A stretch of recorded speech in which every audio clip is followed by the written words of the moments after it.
പ്രയാഗ്രാജിൽ നടക്കുന്ന മഹാകുംഭമേളയിൽ മകരസംക്രാന്തി ദിനത്തിൽ ഏതാണ്ട് 3.5 കോടി ഭക്തരാണ് അമൃത സ്നാനം നടത്തിയത്.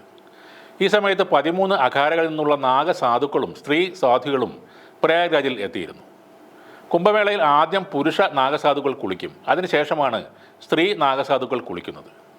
ആയിരക്കണക്കിന് സ്ത്രീകൾ കുംഭമേളയ്ക്ക് എത്തുന്നതുകൊണ്ട് സ്വാഭാവികമായും ആളുകളുടെ മനസ്സിൽ ഉയർന്നു വരുന്ന ഒരു ചോദ്യമാണ്, കുംഭമേള സമയത്ത് സ്ത്രീ സന്യാസിക്ക് ആർത്തവം വന്നാൽ അവർ എന്തു ചെയ്യും എന്നത്. സ്ത്രീ സന്യാസിനികൾ ആർത്തവം ഇല്ലാത്ത ദിവസങ്ങളിൽ മാത്രമായിരിക്കും ഗംഗയിൽ കുളിക്കാൻ ഇറങ്ങുന്നത്. കുംഭമേള സമയത്ത് അവർക്ക് ആർത്തവം വന്നാൽ ഗംഗയിൽ കുളിക്കാൻ ഇറങ്ങില്ല.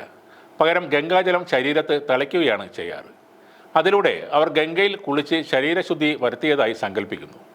അതുകൊണ്ട് സ്ത്രീകൾ ഗംഗാനദിയും ത്രിവേണി സംഗമവും അശുദ്ധരാക്കുന്നു എന്ന വാദത്തിൽ ഒട്ടും കഴമ്പില്ല.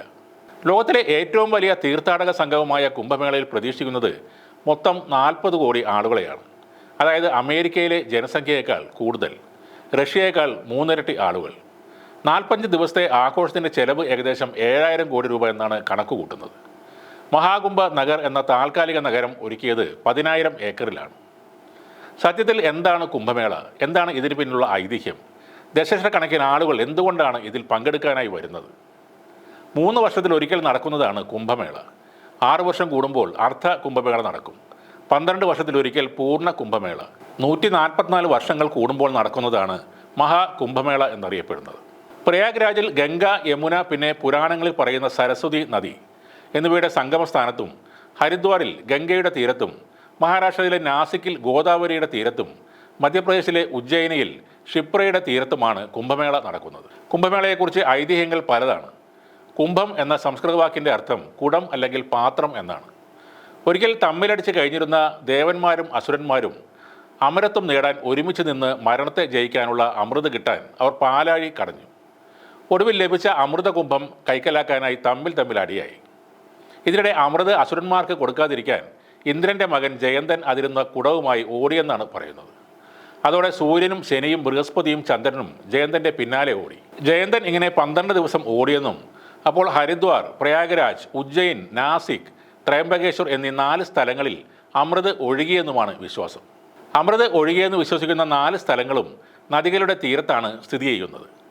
ഈ നദികളിൽ മുങ്ങിക്കുളിച്ചാൽ ജന്മാന്തരങ്ങളായി ചെയ്തു പോകുന്ന എല്ലാ പാപങ്ങളിൽ നിന്നും മോചനം നേടി മോക്ഷം പ്രാപിക്കാനാകും എന്നാണ് വിശ്വാസം. മറ്റൊരു കഥ എന്തെന്നാൽ അമൃതിനു വേണ്ടിയുള്ള യുദ്ധത്തിൽ അസുരന്മാരെ ദേവന്മാർ തോൽപ്പിച്ചു. യുദ്ധത്തിന് ശേഷം ഗരുഡൻ അമൃതകുംഭത്തെ മഹാമേരു പർവ്വതത്തിൻ്റെ അടിയിൽ കുഴിച്ചിട്ടു.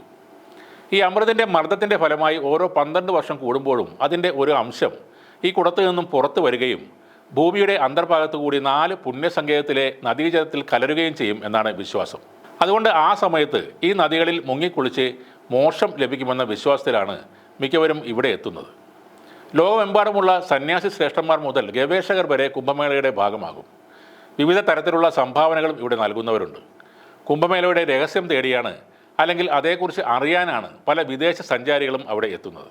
ഇനി ഉത്തർപ്രദേശ് സർക്കാരിന് ഇതിൽ നിന്നും എന്ത് വരുമാനം കിട്ടുമെന്ന് നോക്കാം. മഹാകുംഭമേള നടക്കുന്നത് വഴി ഉത്തർപ്രദേശ് സർക്കാരിന് ഏകദേശം 2 ലക്ഷം കോടി രൂപ വരുമാനം കിട്ടുമെന്നാണ് പറയുന്നത്. കുംഭമേളയിൽ പങ്കെടുക്കാൻ എത്തുമെന്ന് കണക്ക് കൂട്ടുന്ന 40 കോടി ജനങ്ങളിൽ ഓരോരുത്തരും 5000 രൂപ വെച്ച് ചെലവാക്കിയാൽ മേളയിൽ നിന്ന് ലഭിക്കുന്ന ആകെ വരുമാനം 2 ലക്ഷം കോടി രൂപയായിരിക്കും. കോൺഫെഡറേഷൻ ഓഫ് ഓൾ ഇന്ത്യ ട്രേഡേഴ്സിൻ്റെ കണക്ക് പ്രകാരം പാക്കേജ് ഭക്ഷണം, വെള്ളം, ബിസ്ക്കറ്റ്, ജ്യൂസുകൾ, മീൽസ് എന്നിവ അടങ്ങുന്ന ഭക്ഷണവും വെള്ളവും എന്ന വിഭാഗത്തിൽ ഏകദേശം 20,000 കോടി വരുമാനം ലഭിക്കും. എണ്ണ, വിളക്കുകൾ, ഗംഗാജലം, വിഗ്രഹങ്ങൾ, ചന്ദനത്തിരി, മതഗ്രന്ഥങ്ങൾ എന്നിവ അടങ്ങുന്ന പൂജാദ്രവ്യങ്ങളും ആരാധനാ വസ്തുക്കളും ഉൾപ്പെടുന്ന വിഭാഗത്തിൽ നിന്നും 20,000 കോടി രൂപയുടെ വരുമാനമാണ് പ്രതീക്ഷിക്കുന്നത്. ടാക്സികൾ, ചരക്ക് ഗതാഗതം എന്നിവ ഉൾപ്പെടുന്ന യാത്രാ വിഭാഗത്തിൽ നിന്നും 10,000 കോടിയും വിനോദസഞ്ചാരം, ടൂർ ഗൈഡുകൾ, ട്രാവൽ പാക്കേജുകൾ എന്നിവ അടങ്ങുന്ന ടൂറിസം വിഭാഗത്തിൽ നിന്നും 10,000 കോടിയും ലഭിക്കുമെന്നാണ് വിലയിരുത്തൽ. താൽക്കാലിക വൈദ്യസഹായ ക്യാമ്പുകൾ, മരുന്നുകൾ, ആയുർവേദ ഉൽപ്പന്നങ്ങൾ എന്നിവയിൽ നിന്ന് 3,000 കോടി രൂപ ലഭിക്കും. ഇ ടിക്കറ്റ്, ഡിജിറ്റൽ പണമിടപാടുകൾ, വൈഫൈ ഉപയോഗം, മൊബൈൽ ചാർജിംഗ് സ്റ്റേഷനുകൾ എന്നിവയിലൂടെ 1000 കോടി ലഭിക്കും. വിനോദ ഉപാധികൾ, പരസ്യങ്ങൾ, പ്രൊമോഷണൽ പരിപാടികൾ എന്നിവയിലൂടെ 10,000 കോടിയും ലഭിക്കുമെന്നാണ് കോൺഫെഡറേഷൻ ഓഫ് ഓൾ ഇന്ത്യ ട്രേഡേഴ്സിൻ്റെ കണക്കുകൂട്ടൽ. അങ്ങനെ വന്നാൽ ഈ കുംഭമേളയിൽ നിന്നും ഉത്തർപ്രദേശ് സർക്കാരിന് ലഭിക്കാൻ പോകുന്നത് 2 ലക്ഷം കോടി രൂപയായിരിക്കും.